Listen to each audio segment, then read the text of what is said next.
Now is the time. Forever? Tangent. Old. Halt. Hashtag always MGM. You are approaching the unloading area. Calm down. AK haters. But what if it could? Behold the majesty of the Sistine Ceiling. For the kids. A salute to all theme parks, but mostly Walt Disney World. Ha! What a cute ending. Aloha and Don't Dillo it. This is Theme Park Thursday with Dillo's Diz. She is Jen. Hello. And I am Frank, and we are here once again at DillosDizResort.com. That, of course, is our Patreon, with memberships beginning as low as $1 per month. DillosDizResort.com. That $1 gets you into our one-channel Discord, which is world-renowned. Yeah. It's world-famous. Yeah. Everyone knows about it. Everyone's talking about the one. Everyone. I can't go anywhere anymore. I mean, there's a lot of timidness and trepidation about people entering the one channel Discord as well. But come join us. Come join us. The one channel Discord. Here, such as this Theme Park Thursday recording, the upper levels, the moderate, and the deluxe guests. You get to see the live stream in action as we record along the way. So that's what happens at DillosDizResort.com. Just putting it out there. Just saying. It is a Monday night prior to Theme Park Thursday. Two things happened just quickly to touch on today that are theme park related, and then we'll get into it. Did you say quickly? Did you say you're going to touch on things quickly? Famous last word. Uh-huh. This morning, and I mean, I guess it's 12 hours later at this point, but it was a bit of breaking news. Extra breaking news. turn that kid around. It was announced that a new CEO to the Walt Disney Company was coming not in 2024, not in 2025, no, but maybe in and around the time that Jen enters the Forever 44 Fedora Club as a 44. How dare you? How dare you make that connection? There was a new chairman announced, and so that CEO connection was there. Thus begins, we need something to talk about once this election cycle ends. So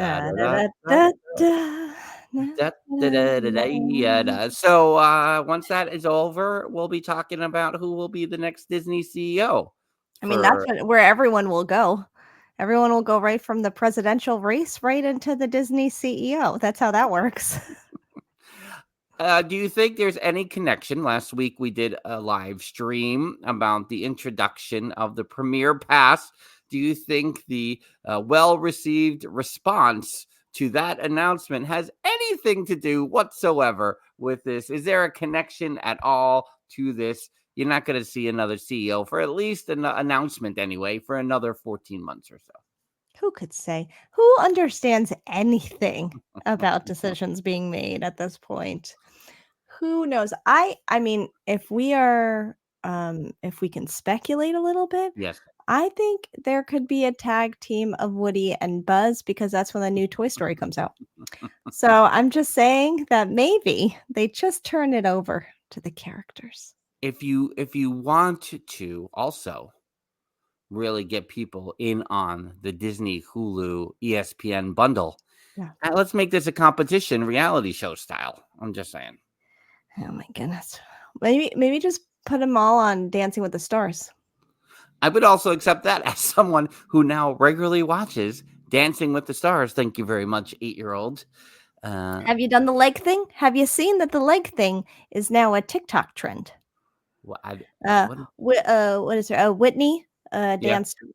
So she was laying down and he pulls her up by the leg. Yeah. It's now a TikTok trend. Everybody's doing it. Do we need to do that? No.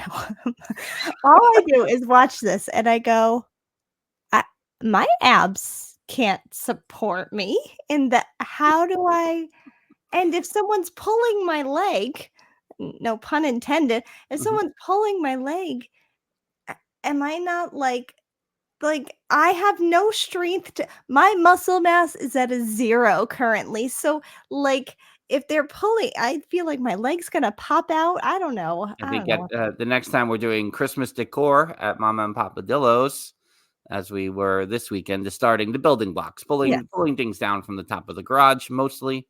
Maybe a few icicle lights in the Okay. gutters, You around want the to gutters. just put up the icicles? You just want to do that before you go? Maybe we just try it just to see what happens. But I forgot about the leg thing. Yes, and as soon as you said it, I was like, "Oh, that thing." Yeah, I don't think Whitney's going to win this year either. And Whitney Yeah, usually she's so goes to good, Disney. that Whitney. Hmm? She's so good, that Whitney. I Mm. haven't seen this season yet, so but I have seen that clip. Obviously. Do you fear what has become my life? Do you fear that once you put on the Dancing with the Stars for the children, it's No, because first of all, I always watched Dancing with the Stars, so it's odd that I'm not watching it as often. and crying? And crying.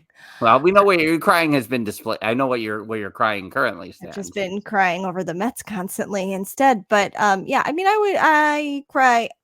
First of all, also, I mean, now that we're on a Dancing with the Stars tangent, Disney Plus you know, related. yes, to the Disney Plus corner we go. We Yeah, didn't even know. Here we are.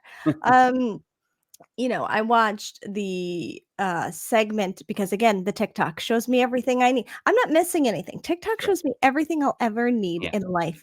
The Derek and his wife and everything they went to, forget it. I'm a basket case watching that whole thing. And then their dance. First of all, most TikTok clips, if you're putting that up and you're putting up their story, put up the dance immediately following the story. Now I got to go search for the dance and cry at 2 separate videos. Anyway, but the kids have seen it a little bit, and we did watch an old Halloween one that came up on the Halloween playlist on Disney Plus. So yeah. Anyway, Listen, Theme Park Rob has a comment in here. We've been talking about new words in the world lately. You know what yeet is? yeah, like the Mark Rabbit. Am I right? If I just do this, like you punt someone, you toss them out, that you like throw somebody across a room. I don't know. Well, okay. So like they get yeeted. I don't know. There is a wrestler in WWE Uh-huh. whose catchphrase has become yeet. Oh, see? So everything is yeet, Yeah. and he's got merch that says yeet Yeah. across. So he's probably throwing people across the ring. I mean, but yeet, it's become a big thing. And so when I hear yeet, I just hear Jey Uso going yeet. Right. But the thank goodness Theme Park Rob has young people in his family that can school us. He's confirming that that's what it means. See? Yeet, yeet. I knew what yeet is. Just because I said you know what yeet is doesn't mean. Oh, that you knew? I knew what yeet was. We were teaching. Finger on the pulse. Yeah, we were teaching Frank words this weekend, such as skibbity toilet. We were teaching him mewing, what mewing is. What else were we? Well, the Rizzler. We were talking about the Rizzler. The right. Rizzler was at the Mets game 5. Right, mewing on the big screen, and I asked Frank if he knew what the kid was doing, and he did not. So I was in the same stadium as the Rizzler. I had no idea. Right. I mean, I knew because he was on the screen, but I didn't know who the Rizzler was. Right. Then we had to call him the 10-year-old to say, "Hey, can you demonstrate mewing?" And these are the things that happen. Yeah. What are we talking about? The Disney CEO. Oh, the Disney CEO who has not been yeeted yet, but he's about to be. I have to say, after and I asked, my question was about a connection to last week. I feel I will be shocked at this point if our friend and yours, Josh D'Amaro, is the next CEO of the Walt Disney Company. You will be surprised if he is or if he is not. If he is. If he is. I don't believe he will be. That's interesting. It's a hot take right there from me. Why do you think he would not be? I feel that this news today, on the heels of that news last week, I feel a Parks uncomfortability there. Interesting. I mean, that could be. I don't know. And I'm also like, is is my friend Josh Tomorrow so comfortable in his position at the Walt Disney company that Yeah. he's just like, I'll just stay here. I'm good, and I'm just gonna ride this out. Which I think is fine. I think the main thing that Josh has going for him is the personable side. I think he'll have that even Eisner-esque, ability to, I think, Yeah. connect with an audience in a way that even Iger can't. Iger's slick, but I feel like Tomorrow has a more likable quality than a business quality that Iger has. But then I will say the other thing that got announced today was that the Epcot Festival of the Arts dates starts January, and I've already forgotten the date, the 17th, something ridiculous like that. Well, after I saw Maz on Friday. Don't be jealous that I saw Maz on Friday prior to going to the Met game. So Maz was excited about, the possibility still existed at that point that Festival of the Arts might coincide with her trip in January. I don't believe that will be the case now. I think it's January 14th or the 17th, one or the other. Someone can confirm for me. Val is saying the 17th after they leave. Yes, the 17th. So I think that would be the, it's funny. I never thought about it as a thing before, but we were there January 1st through the 7th or the 8th back in 2018, right before this podcast started on the old Improviser's Guide podcast. And I remember the Festival of the Arts decor being up in front of Epcot. We only went to Epcot for like half a day back then. That week we went to Animal Kingdom more, I think, than we did Epcot that week. However, it played out strangely that week. I think we only ended up at Epcot. It was cold, so there was also that. Right. We only ended up at Epcot on that Friday, I feel like, of that week. And I remember the Festival of the Arts, but I don't remember if Festival of the Arts was going on. So I was like, whatever. It was still Christmas decor, but the Festival of the Arts stuff was up. And I don't see why it shouldn't start immediately after the Christmas decor comes down.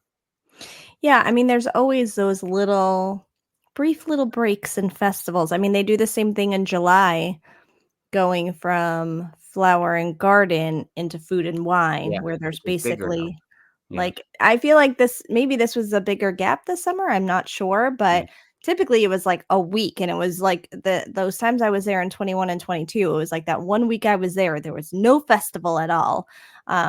So yeah, well, and we saw that because if there was a food and wine festival when we were there in August, Hollywood Studios would not have been as jammed as it was on that August 15, 16, 17, whatever that date was, that Friday that we were in Hollywood Studios. There was Not So Scary at the Magic Kingdom and no food and wine at Epcot. It was pandemonium, bedlam like I hadn't seen since I worked there. Yeah.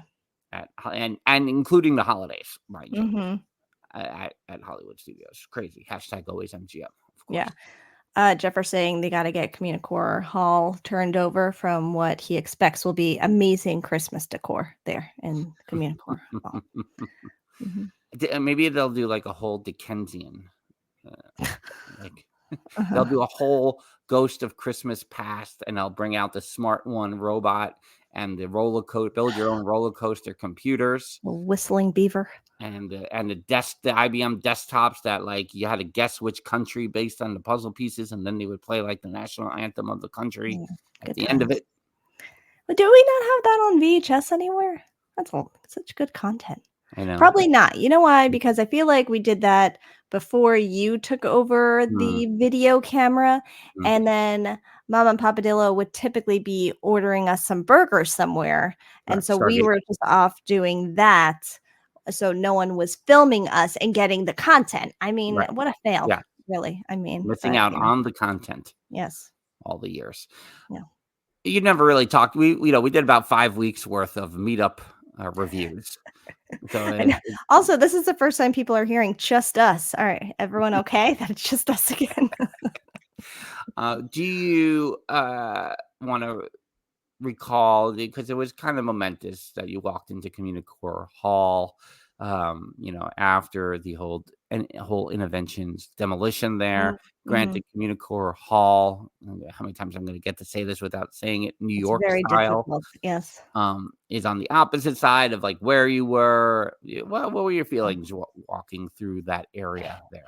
Yeah, because someone mentioned Interventions. I was like, wait a second, because I am so turned around still looking at like Epcot maps. But I believe Moana Journey Through Water, not Water. Imagination, nor Underwater Adventures with Ariel. There's too many journeys, I think, happening at this point, by the way, and attractions.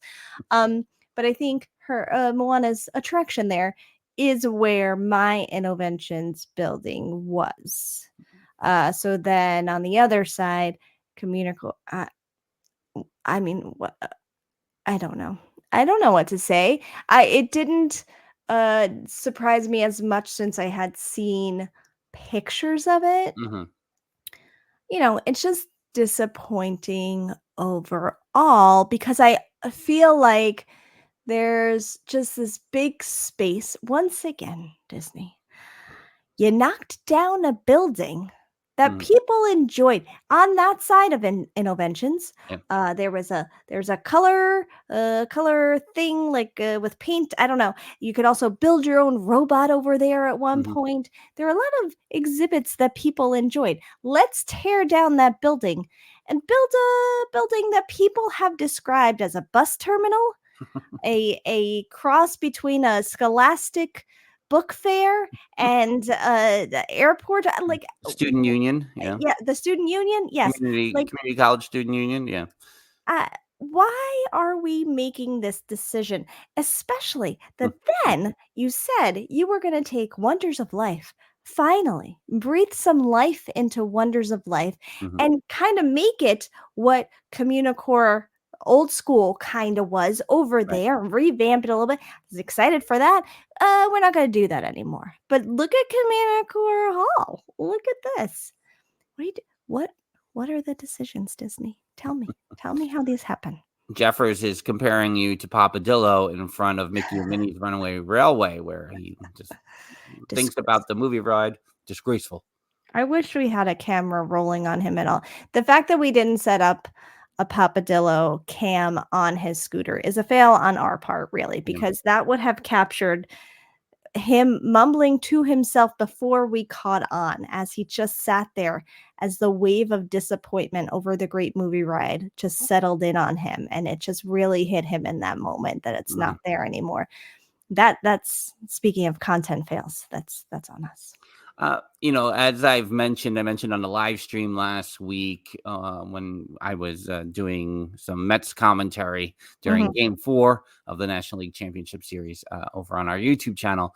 I mentioned that I constantly kind of peruse Jollywood night dates as like, oh, can I get down to the party, get back to the airport, get back on the plane? Like how much money would that take? And I haven't seen it fall the right way yet, but my question is, because Papa Dillo, he likes the Christmas lights. Yeah. Knowing that the heat is a factor, are these parties the more likely scenario for theme park visits in the future from Mom and Papa? Sure. I mean, I think it's good. They still got to get to the place of going by themselves again. I think during all the Papadillo health issues last year. But do you think that a Merry Christmas Party, Jollywood Nights combo is a more likely scenario for them than, say, getting up early and waiting to park low? What, like a normal day. Is a party scenario something more likely for them in the future? I mean, possibly. I think they just like, I'm picturing it all in my head. Recently, we've talked about TikTok a lot this episode already. I recently saw a TikTok where it says like, nothing will make you wonder how your parents were able to raise you more than traveling with them. Because when you travel with them now as an adult, you're like, how How you took us on vacations. You planned our trips. So I'm already in my head going, if they did these parties, they can't do that without us. They can't go to these parties without us. But yeah, I guess I could see that because it is a way to see Christmas decor since there's no Osborne lights. # bring back the Osborne lights. That it would be a way to infuse some of that while also having shorter lines for attractions, because I think they would typically do a party kind of how we've done the Halloween parties, which is a little bit of Halloween and a lot of not waiting on long lines for attractions. So I think, that part they would enjoy, and it does make sense that that would be a good route for them. I still think you would have to plan it out. Like, you have to go here at this time. You have to go here at that time. Yeah. Oh, for sure. Jeffers is offering his room for Mama and Papa Dillo. I appreciate that. I mean, we do say if there's another Walt Disney World meetup, Mama and Papa Dillo would be the hook. I think the third time would have to be the charm for that. Oh, that's true. Just trying to, maybe I'm combining my efforts here. Right. You never know. You never know. We got to get Papa Dillo on the right day. All we got to do is get him on the right day. Because there was a day at some point where it's like, I don't know, maybe when you going? Maybe. I think after doing the cruise and how we, just brought them everywhere in Walt Disney World in 48 hours when we said we were going to take it easy, probably tired about to go, I'm not going back there now for a little bit. So, we got to space that out and plan it properly. And, we have told them before, we're just going to set you up at the quiet pool at a table for meet and greets and autographs. That's all. And pictures. That's what we're going to do. Speaking of meetup, that meetup last month in September there was Fine Frank for 50. Sure was. And this how many days away? Theme Park Thursday episode is the final Theme Park Thursday episode before the actual big day. It is. How you feeling? Leave me alone. I'm slowly segueing into this episode. I think we have to stay here for a moment. No, I haven't been cranky the whole month of October. Okay. Thanks to the Mets. For the past, since, the last weekend of September, the Mets have taken us on this wild ride. Yep. And that ended on Sunday with a loss in Game 6 to the Los Angeles Dodgers. Yep. And now all I'm left with is the birthday approaching. Yeah. But can you, for those watching, why don't you just move your camera for a second so that people can also see another distraction of yours that you did yesterday? Because over the weekend, kind of just, it was the start of the Hallmark movie weekend, which has now turned into... This is Mrs. Dillo driven now with the 8-year-old firmly alongside going, yes, this is the way. Yeah. It's not me. I don't mind. Of course. This is not Frank driven. The Peloton. It's not the Peloton. How dare you? There's the Christmas tree right there. It's happening. The Christmas tree is up. The garland is around the archway. Over the TV as well, with an assortment of pumpkins. Whatever makes you happy and distracts you from your birthday more, I guess, right? I mean, so it's fine. It's fine that my birthday is on the 29th, and it'll be over. We don't have to talk about it anymore. 8 days from this recording, less than a week from the drop of the episode. That's right. The point of this episode, though, is that the Mets lost. We're trying to move on from that. So I said to Jen, all month long, basically, all we've been posting is clips with how can you not be romantic about baseball? Crying every day. And, this is Moneyball is a movie that we watch on trips to Orlando. Without realizing that we're both watching it at the same time. It is a constant, guaranteed good movie to watch on an airline. Yep. If it's on the cable, since I'm still plugged in, Sure.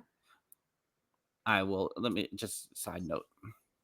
I mentioned the bundle before with ESPN and Hulu and ESPN. You're never getting my bundle money after you're posting your graphics after the Mets lost. You dare you, Los ESPN. Angeles Dodger homers, ESPN. I don't care how close those Disney studios are to Los Angeles. What are you doing? Why are you taking shots at Grimace? Why are you posting World Series chains around the neck of Dodger players with the World Series in the OMG letters? What does that need for? Did you do that to the Cleveland Guardians? No. Did you do that to the Phillies last week? Or did you do that to the Tigers or the Royals? No. So what are you doing? Why are you doing it to the Mets? What, are you scared of them? Are you scared of them, or you just I'm not scared of them? I just don't like them. Exactly. Yeah. We don't need this energy, ESPN. Okay? Mets fans are sad, but you know what? We're very proud as well. So, you know what? You take your negativity in 2024 as if we're not surrounded by it everywhere else and do something with it. It's a family show. It's not necessary. You can be happy for the Dodgers if you want, ESPN. There's no need for the subtle jabs at New York. Go join the announcers that were on that game last night. They were very happy. They were happy for the Dodgers before the game even started. When the National League Championship Series commentators are the Los Angeles Dodgers play-by-play guy and a Hall of Fame Atlanta Braves pitcher, what are we doing? Look at this great play by this Dodgers. Oh, wow. Look at the Mets. They will not give up. He literally said it like that towards the end. These Mets are not going down without a fight. No, we're not, announcer. Okay. Yeah. Vin Scully did these World Series games for years. And he was the Dodgers play guy. You listen to that Kirk Gibson home run call. You don't know where his allegiance lies. Come on. Theme Park Rob said, "Oh, we're losing Jen. It's to cover up my sadness. I've been crying at a lot of Mets videos today. I have to repurpose to anger." So I said to Jen, when it comes to the how can you not be romantic about baseball posts that we've been doing all month long, I said, okay, let's try to tackle the World Series. Is this week? It starts on Friday. They'll be in Yankee Stadium on my birthday. I'm not annoyed by that at all with your $1,000 plus secondary ticket prices on StubHub and all of that. That's fine. I mean, I would have been so mad too if they were playing in Citi Field for Game 4 and those were the ticket prices. Yeah. If they were playing in Citi Field on my 50th birthday and the ticket price, secondary or not, was over $1,000, it would not have been good. Yeah. Lightning Lane Premier Pass pricing there. Yeah. So I said to Jen about that. How can you not be romantic about baseball? I said, let's do a how can you not be romantic about Walt Disney World discussion here for the last half hour or so. Yeah. And with the folks in the chat. It doesn't have to be like, oh, romantic places to have dinner or to propose to your. No, I'm not looking for that. I'm looking for the moments, the spots, the surprises that get you swept up in that Disney magic. That it's like that home run swing from Pete Alonso versus Milwaukee. Oh man. Nobody has ever seen me so excited in their life than when Pete Alonso. Nobody did except Mrs. Dillo, so we don't even know what really happened. When Pete Alonso hit that home run in Game 5 versus Milwaukee. It was the most romantic thing I've ever seen in baseball. Not since I was 11 years old, about to turn 12, and Lenny Dykstra in Game 3 of the 1986 NLCS versus the Houston Astros hit a home run in the bottom of the ninth to win the game in Shea Stadium, rocking. I wasn't there. I was against the wall where the living room meets the dining room in Mama and Papa Dillo's, grabbing the side of the archway. Yeah. So I said to Jen, What if we do? How can you not be romantic about Walt Disney World and come up with times where you just go, "Oh my God, this is a perfect Disney moment," and yeah, it's gonna be some positive Disney coming up here. Yeah. It's not Premiere Pass discussions. No. It's not ESPN bundle discussion. No. ESPN. It's not Dodger announcers discussions. It's gonna be magical Disney moment discussions. And if you have them in the chat, drop them in the chat. You can have more than one. Mm-hmm. I'm gonna start. You have a question? You have a comment? We can't go there yet though. Okay, while people think. fine. All right, come on. Because one, Val had a question earlier that I think has to be addressed. This may be a dangerous question. Will you root for the Yankees in the World Series?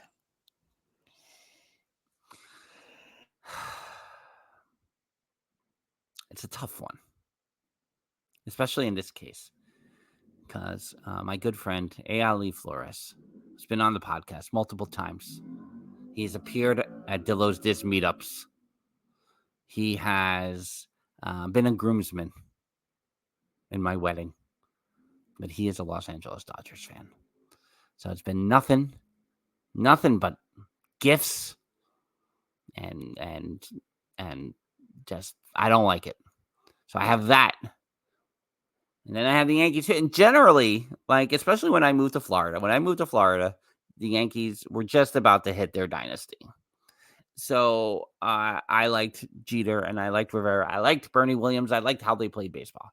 So, and I liked Joe Torre, who was the Mets manager when I first started liking baseball. So I had like an inkling, and especially that they were playing the Braves and everyone around me was the Braves. And I was, I had to root for the Yankees in that scenario. So I created, as much as I even started as a Yankees fan in 1981, I was a big Rick Cerrone fan, the catcher who replaced Thurman Munson when he died in a plane crash.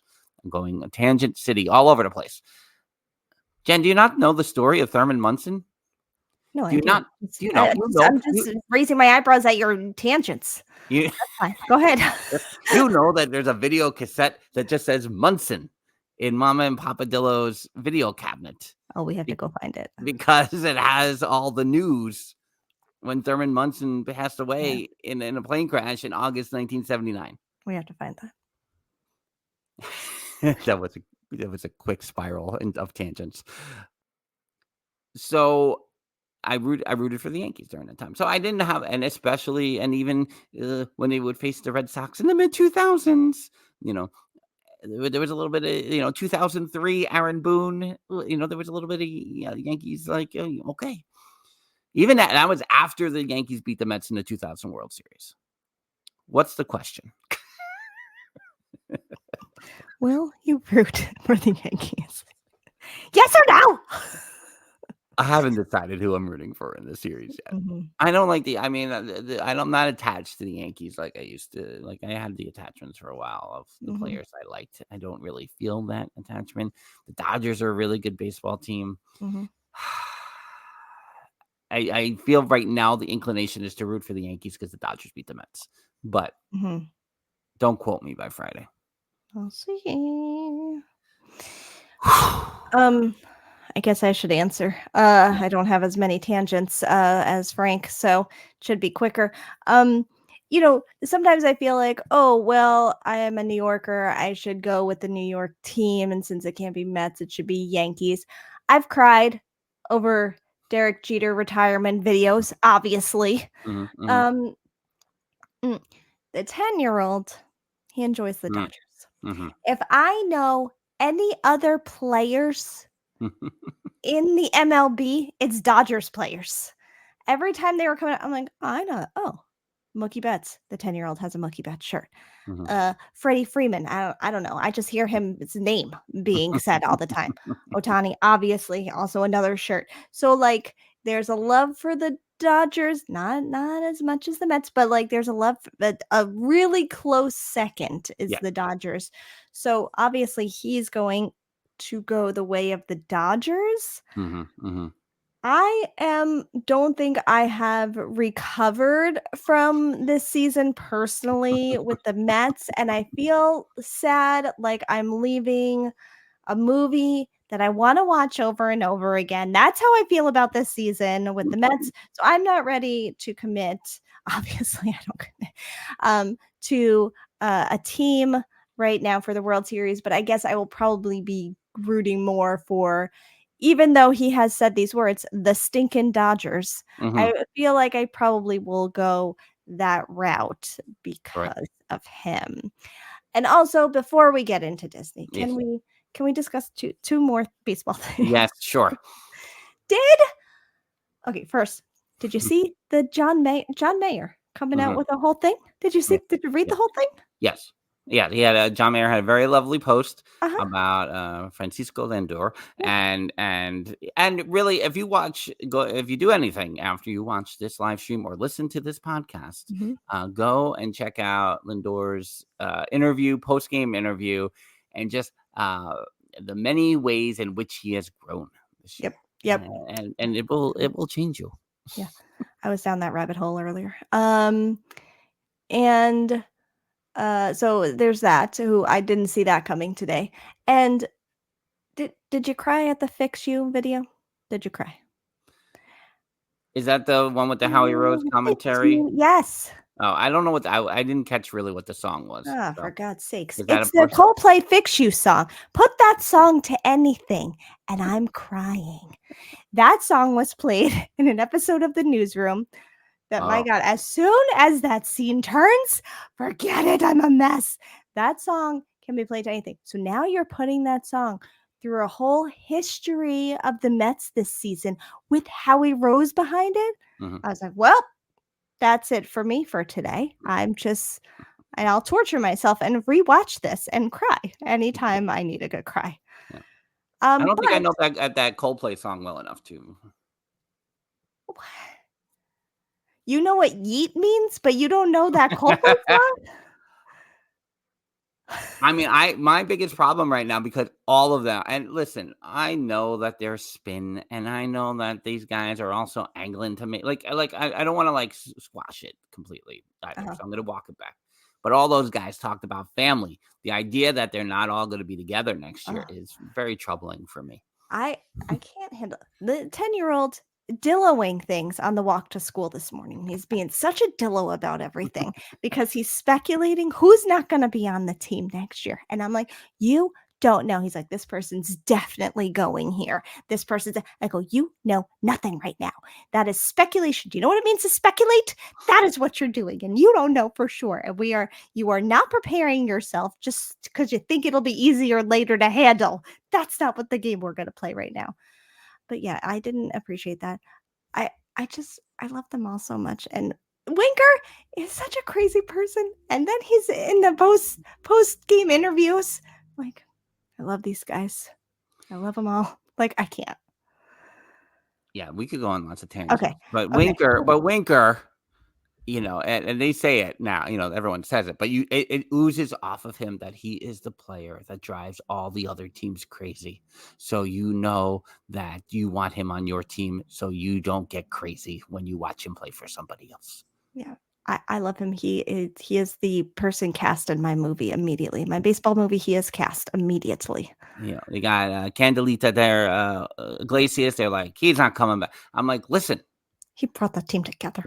They're like, he brought this team together. I was like, they're like, well, all these young infielders. I'm like, who do you got Lindor and him to get all those guys. They're all gonna get under their wing, and they'll all be better too. No, Iglesias stays. And don't get me started on Alonso. So don't get me started. Don't.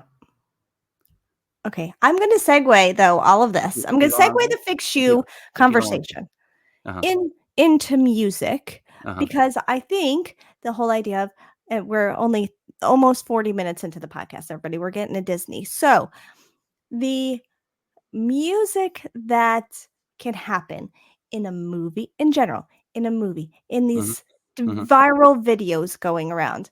There are sounds on TikTok. There's one I've just used for 3 videos in a row on TikTok that will get me that I'm like, this is the exact feeling.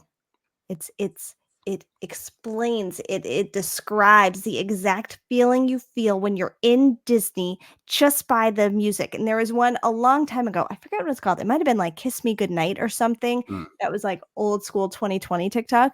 And I used to use that for some TikTok videos, like for Disney vibes. And like when you think of music in movies and like the shift of a note or whatever it is, it's the same for the BGM in the parks. Mhm. It's the same for the music during the fireworks. It's the same as you're then left at home in your Disney blues trying to figure out the proper song to put to your Disney video to try to like encapsulate that feeling and the Disney vibes. So I do feel, I am segueing, that music plays a part in the how can you not be romantic about Walt Disney World vibes. Mhm. Personal opinion. Lewis is here to say, as a Braves fan, he hopes all the good players leave the Mets. Thank you, Lewis.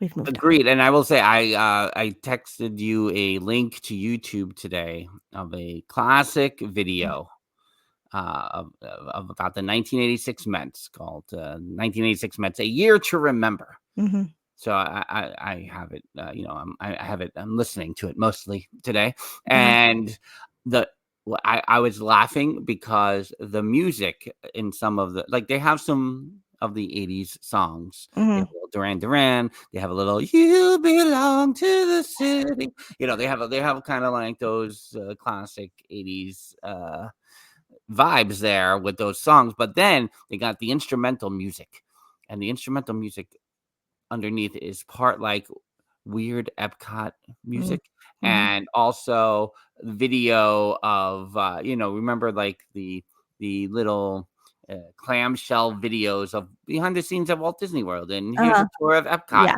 Like, it's like weird synthesizer 80s, but not the Disney background music. And it was a little bit of that on that Mets video today. I was like, oh man, there's a reason why I watched this Mets video 7,000 times. Mhm. Because of this weird Disney background music, like music behind the most dramatic scenes. Like, I'm like, this is it. So I ask you, how can you not be romantic about? Well, are we there yet, or do we need to talk about Pete Alonso? No, I think we're there. We're already in it. So are you going to agree that you feel music is also important in Walt Correct. Disney World, Yes. aside from the 1986 Mets video sorry. that you're watching on YouTube? We'll drop that link in the Discord after, so y'all can watch the 1986 Mets, A Year to Remember. Are we moving on? What's happening? So we, yes, I agree that music is a part of it. And really, the first one I was going to drop 10 minutes ago before you said, wait, we're not there yet, was if that Spectral Magic fanfare plays at night while you're standing on Main Street, how can you not be romantic about Walt Disney World? Yes. That's it. Mm-hmm. That is how that parade has not come back in some reimagined form confounds me. Yeah. Disney, you need to have. If you have this nighttime parade thing you're talking about coming to Walt Disney World, you gotta bring it. You gotta bring the magic. It's gotta have an evolution from Main Street Electrical Parade and Spectral Magic. It has to go, because you could make the same argument for the fanfare of Main Street Electrical Parade. 100%. If you argued with me on that, I would totally not dispute it. Yeah. That Spectral Magic music, though, is it for me right there. How can you not be romantic about Walt Disney World when the Spectral Magic music is playing? I think I said it last week. My biggest regret of being wabbit. My biggest regret of being a cast member is I never picked up an overtime shift working Spectral Magic after my morning breakfast shift at the studios. Could have just driven over, parked behind the Magic Kingdom, took the tram over, go in the tunnel, and been in the Spectral Magic Parade. Why did I never do that? Too cool. You're too cool. Fear. Yeah. Anxiety.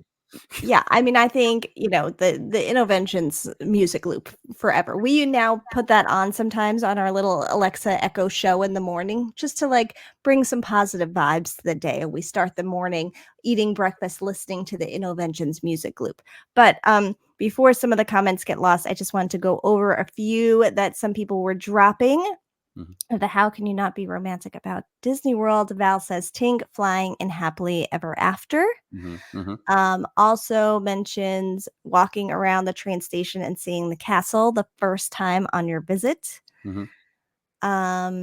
Jeffer saying, speaking of happily ever after, that initial fanfare. Val mentioning the kiss goodnight audio, which I think we've only like heard once or at least paid attention to or something. Yeah. One We time, which is walking out, me crazy. and you, right? It was like a me and you trip. Yeah. Yeah.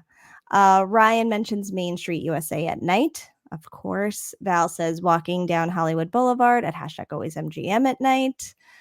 Let me see. Ryan's mentioning the Festival of Fantasy Parade. And still going. Okay. I just wanted to make sure I caught up there before. All good ones. Yes, all good ones. I think, obviously, if this is your first time listening, but if welcome to the madness. Welcome. This is it. This is what we do. But if you know us, you know that most of the things we harp on and talk about are all how can you not be romantic about Walt Disney World things. I talk about the Disney breeze. I talk about sitting on a deluxe resort balcony and just taking it all in. We talk about the morning dew. We talk about those night walkouts of the parks. But then I question, and I'll go back to you with this.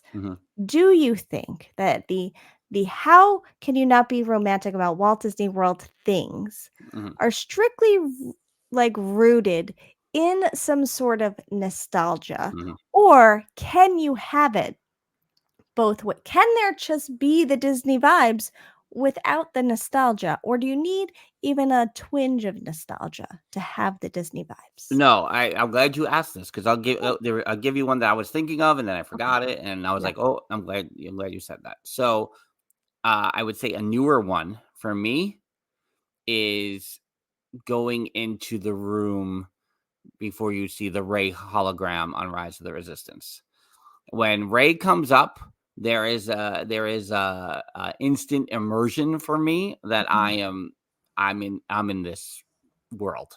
Yeah. There is and it's the music cue of Rey's theme with the hologram and BB-8 and I think that is as good of a moment that you will get. And a lot of why we're doing this is because part of the Mets magic here in the last 3 weeks was about the story they were telling. They were telling, it was different stories. There was different plots, but there were so many stories underneath this umbrella of storytelling the Mets were doing about their season that how could you not be romantic about baseball? And to me, right, a lot of the romantic nature of Walt Disney World or Disney parks or anything is, when the story is better, it's a little more romantic, I think. And I find that, you wait in line sometimes you don't. But I feel like as soon as that Rey hologram comes up and the music plays, I'm like, yes, this is it. The Force Awakens was on TNT. They were doing a whole Star Wars marathon as I'm plugged into the cable again, as always, this weekend. And luckily, Mrs. Dillo was out for a little bit. And so the 8-year-old and I were watching The Force Awakens for like an hour and 45 minutes. And, that I love. I mean, don't get angry in the chat or listening right now. But, if there's 3 favorite movies for me of the original Star Wars, Empire Strikes Back, and The Force Awakens, it's those 3.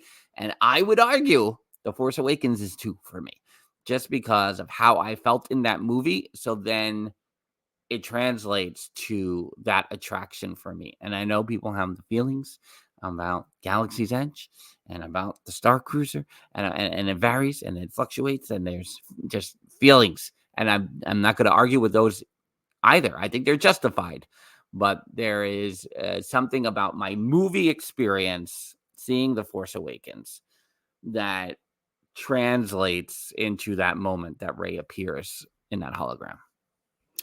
Yeah, and Lewis is mentioning that that is connected to nostalgia for you. Mm. Because there's a connection there Makes already. sense. I don't know if I'm nostalgic for it yet. But no, but not the ride, just Star Wars in Yeah. general. Well, yeah, that's fair. So that's bringing you in. Yeah. I think that's what you're saying, Lewis. Correct me if I'm wrong. But Val mentioning there can be Disney vibes without nostalgia. She has seen very small children have that look on their face during attractions and fireworks. They are experiencing the Disney vibe for the first time. I agree with you, Val. I think that's the Disney magic, right? The Disney magic are these Disney vibes Yeah. you feel that are unlike many other things. There's some things that are outside of Disney that can kind of make you feel a similar way, but there's something about that Disney magic. There's something about those Disney vibes. There is no Disney breeze anywhere else for me. That's a Disney breeze. It's a very Yeah. specific thing. Those, I agree. I think for us, probably a lot of our Disney vibes is rooted in nostalgia just because of the crazy people we are. But I do agree that you can feel the vibes without nostalgia. Yeah. I think we talk about storytelling, but I think magic is a part of it too, because you were seeing some magic with the baseball, and you've seen, I question, and Ryan, I think, maybe I think football is your sport. So, baseball for me is the most magical sport. Yeah. And you could say, oh, it's because you played it, or you watched it the most. But I think, people will also argue, and it's like, it's the most boring sport. And I just think that depends how you look at it, because there is a storytelling element to a baseball game for me that I would also translate to the things I liked when I was a kid, like Star Wars. I think there is, you got your hero, you got your villain, I feel like you see that in every at bat. If your team is batting, you're the pitcher is the opposing, is the villain in that moment, and vice versa. You got a hero on the pitcher's mound for your team pitching against, a legion of Cobra and your GI Joe, like whatever it is. Those are the things that I equate to. Is why I'm a wrestling fan, right? It's hero and antagonist every time. That's the constant story being told. I look past. I suspend my disbelief at the sometimes at the crazy stuff that happens in wrestling, but it's the story, and there's magic involved. And in wrestling, the magic is the audience. It's theatrical, right? So there's that audience response that something crazy just happened. It's similar in baseball, right? And you got these home runs, but you also have these moments where you see a player persevere over the course of 9 innings. It could be in the first, but it could be 9 innings later. It could be 13 innings later sometimes. And you see that story arc sometimes. And I think, the better attractions do have that storytelling. But I also think there's something, there's those magical moments. Peter Pan's flight is 2 minutes long. You're flying over London, and how can you not be romantic about Walt Disney World? Oh, 1,000%. I mean, I don't know if I'm necessarily like, are you nostalgic for Peter Pan's flight? Is it a must do for you every time? I don't know the answer to that, but there is something in that moment of flying over London on Peter Pan's flight. We just did it a month ago. I was like, this is the best. Yep. I love it. Nothing has made me madder than seeing Peter Pan's flight online with the lights on. Nothing has made me madder. That is right up there with why I avoided the tunnels when I worked there. Don't ruin my magic. But also, I have been on the ride since seeing those videos. And you know what? You didn't ruin my magic. I still believe I'm high up in the air. Yeah. I think I'm way off the ground. So there. Take that. I wanted to go back to Star Wars because Ryan mentioned being inside the Millennium Falcon, the hologram table, and especially the cockpit. And he was feeling you on your talk before because he was watching The Force Awakens last night and still got chills seeing Han and Chewie walk into the Falcon again. Lewis also mentioned stepping over the hill and seeing the tree of life is a pure feel with no need for a connection to something already in your mind. Ryan mentioned seeing kids meeting characters as well.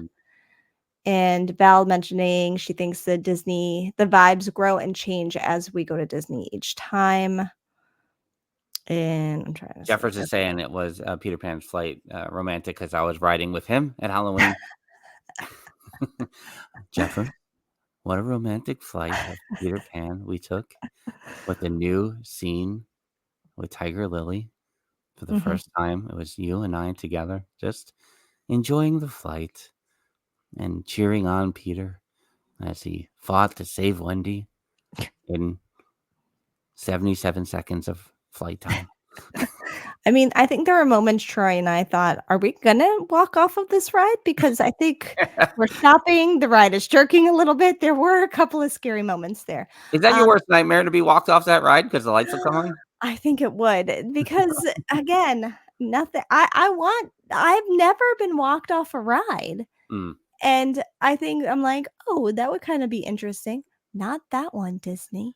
In I don't know. 2019, I got walked off, It's a Small World, and we got to Mhm. go on the staircase over there. I thought we were going into the utilidors. I was like, Yeah. "I can't believe it. I'm probably gonna get to do it after years of being I haven't been down there." No. Yeah. Um, Jeffers, he probably enjoyed that Peter Pan flight. After hearing about your romantic meals with theme park Rob, he was getting jealous. Speaking of theme park Rob, I don't know if you're still here, Rob. I know you were earlier. You know, back in the day we did pockets. We enjoy Mhm. talking about Disney pockets, which is all under this category of Yeah. how can you not be a Mhm. romantic about Walt Disney World. And Rob and Maddie went to the park one day and like visited all our pockets. Yeah. And that was at a point where we didn't know Rob as well as we know him now, and I was like, "Oh my god, someone listened to the" I mean, we kinda knew he listened to the podcast, we had interacted with him a bit, but we were like, "Someone's, like, going to the parks and visiting the things we talked about? What?" Um, but, all those pockets, just being able to sit and hear the sounds and smell the smells and listen to the BGM, background music. I don't think I mentioned that earlier. Um, there is something about that that just gives you those Disney vibes. Yeah, and Val mentioned, I mean, obviously, it's a very fine line of nostalgia for Hollywood studios and hashtag always MGM Mhm. and what is romantic to Mhm. me. Because I've had a lot of magic in different shapes and sizes there. Yeah. And then then there's just obvious heavy dose of nostalgia. So that's also why I mentioned the Ray thing more than the Millennium Falcon. The Mhm. Millennium Falcon is just like, this is, childhood hitting me in the face. Yeah. So that feels nostalgic. So I don't equate it to Rise of Resistance the same way, which is funny. But the moment where the lights change and the music swells in Savi's workshop is, how Mm. can you not be romantic Yeah. about about Walt Disney World? Like, what, this is it right here. Mhm. Yeah. The People Mover is not some crazy ride. But the simplicity of the Mm, People Mover, the views you get on the People Mover, the way it kinda takes you on this little journey around the park into and out of attractions, you get to see a gift shop from it. It's just simple and calming, and it forces you to stop and take it all in if you won't sit in a pocket of hours. mhm. And it kinda just has you do that people mover during the day, fantastic. But that people mover at night, oh my god, that is amazing. That is just some amazing stuff right there. You can not have the fireworks going on at this moment, but if you're standing on top of the Contemporary Mhm. and it can be night, it doesn't have to be that, but you have the monorails coming, you Yeah. have the ferries Oh, rolling, yeah. maybe you have the electrical water pageant on the water somewhere. You're looking at the Magic Kingdom. You look to the other way, and it's the Poly right Yeah. there. You got the Grand Floridian right across. You just have it all right Mhm. there. How can you not be romantic about Walt Disney World? Oh, yeah. And I think that's, uh, just seeing the astral orbiter come up in that moment and fly Mhm. around. You're like, man, I want to go over there. I want to be Yeah. inside there. That is, I don't. You don't need the fireworks for that moment. I mean, people have had very magical moments there on top Yeah. of the contemporary stuffers. But Mhm. to me, just and I have a connection to that too, I will say. But we had just gone over 3 years ago. Just we were roaming around, Mhm. and we went up to the top of the contemporary and just like looked for like 20 minutes. Mhm. Like, this is it. Mhm. I can pay for a flight and just do this Exactly. for half an hour and be good. Yes. That's all I need. Thanks. Yep. Exactly. I'm pretty sure back in my airline days, Mr. Snidillo and I did do that, where we flew in for like a night, stayed somewhere, but went to California Grill even for dinner, and then just stood out there and just were like, just take this in. Yeah. This is Disney. And yeah, Rob was saying that is Disney World. Like, and there's those same vibes on the boardwalk as well. They're the lights and the friendship boats, and at times the boardwalk is a little louder than others depending on what might be going on, but like walking around that boardwalk and hearing those friendship boats and seeing them and the reflections of the water and all the things, it's so good. Do you? I have one that I think we can end on. I know we're an hour in, and Yes. 39 minutes of it was about the Mets. But Do we need to talk about Pete Alonso now? Is that what we're on? do you have one you want to? I have one that I think we should close on. But I mean, we talk about the boardwalk at night, obviously, and just walking around that area is its own vibe. Yeah. That I don't know. Maybe I need to try to do some vibing, like Dr. J says. Oh yes, you need to vibe. Mm-hmm. On the boardwalk at some Am I doing it? Am I vibing on the boardwalk? And I think people know what some of ours are because of the pockets, because of where we go every time we're there. Yeah. So they're easy ones, but because it's newer, I want to talk about the new Beacons of Light Spaceship Earth, moment that happened, because we did. I mean, thank God Lexi was like, I'm stopping and I'm not. I'm going to look at Spaceship Earth for a while. And I was like, I think we all should do that. Yeah. Why wouldn't we do that? And for something that has changed, and we don't like change, and people, if you listen regularly, you know that we are in favor of the change. Yeah. But that is a pretty big change to not have the purple hue on Spaceship Earth after it being there for decades. Forever. And to have it be what it is and still be able to give you the goosebumps and the hair on end and the vibes and the feels. And I mean, for all the things that we go, Disney, what are you doing? That is something that somehow within that 50th anniversary, where a lot of things went sideways, they stuck the landing on and continue to tweak and play and evolve it and grow it a little bit in a way that still hits and still gives you those feels. Yeah, 100%. That, and as you're talking about it, something that's coming to mind is it's just a simple change. And again, I think a lot of the vibes, a lot of the things, the Tree of Life in Animal Kingdom, Lewis, is an amazing piece of art and so detailed. And it's this grand thing, but it's also like the tree. A tree is going to be our icon. And to me, that's like a simple thought, but they made it this magical thing. It's not just a tree. It's not, and it's welcoming you to the park, and it's giving you those feels as you come over that hill. When I say the people mover is a simple ride, it's not a roller coaster. It's not something too flashy. And most of the time it's not even working. I love it because it's simple. And to me, the beacons of light on Spaceship Earth is just like, this is so simple. You're just, I mean, it's not, obviously. I know there a lot of work goes into it. I'm not taking away from the work that goes into the behind the scenes of it, but like you're dancing lights on a big ball and putting some music to it.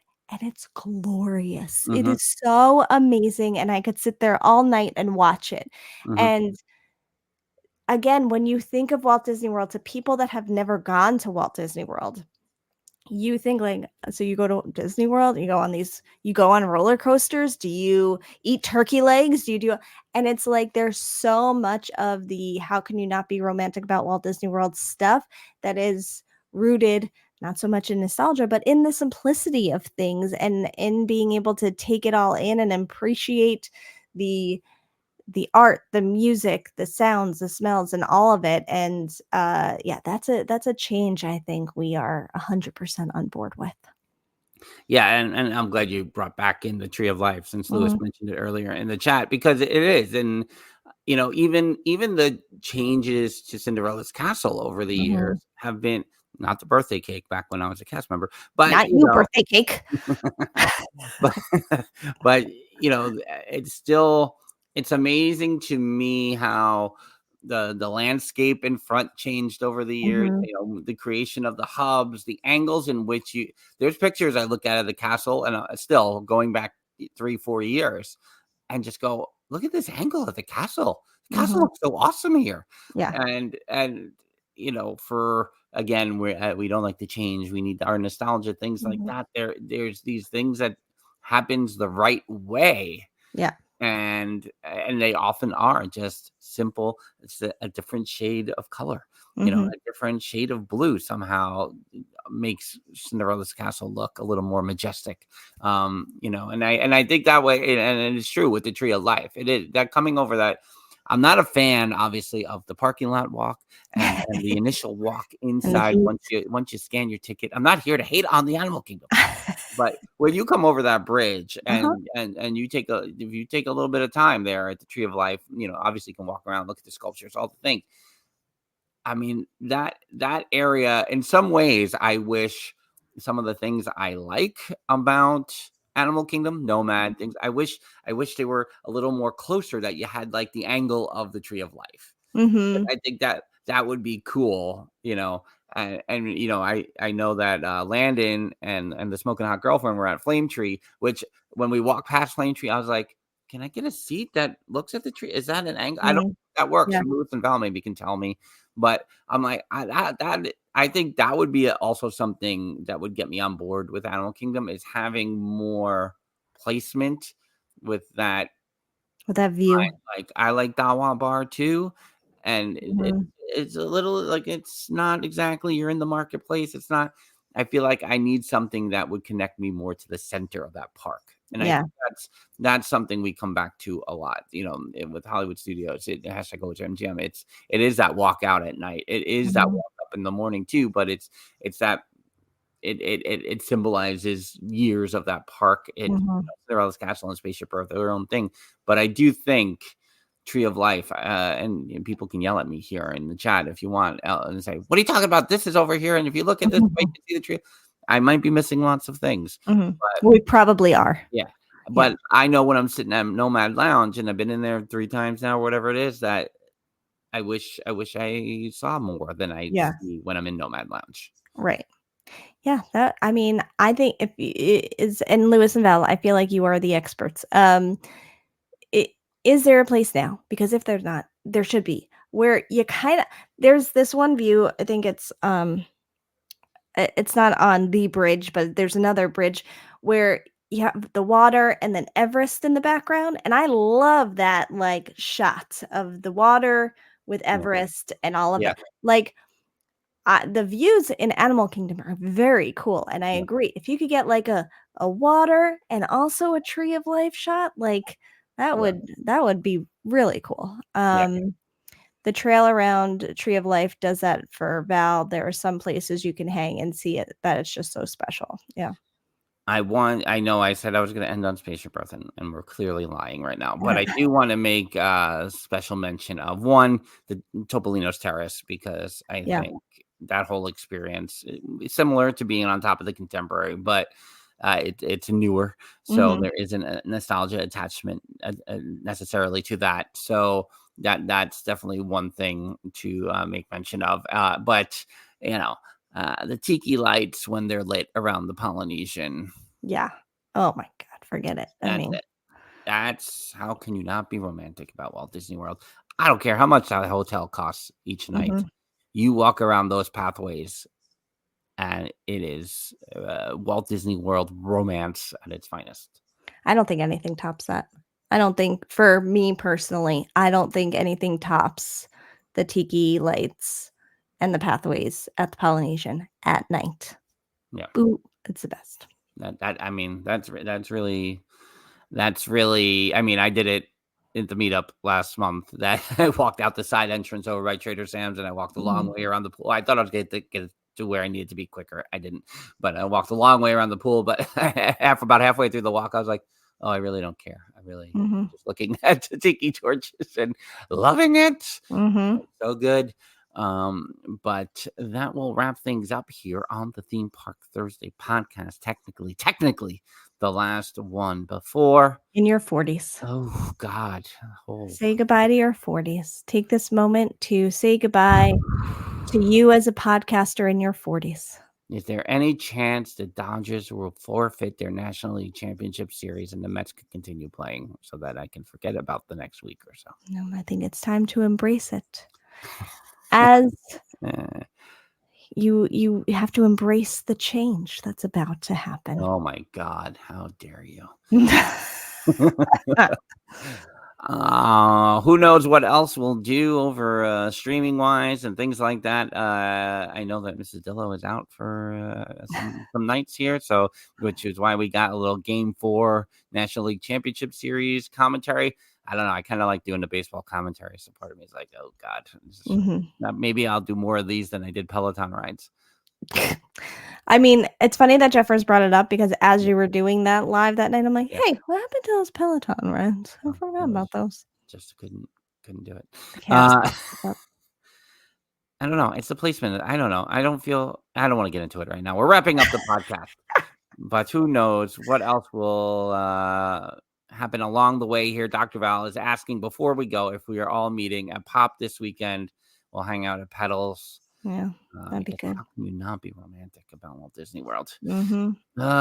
Until next time, she's Jen, and I'm Frank. Bye-bye. Deuces.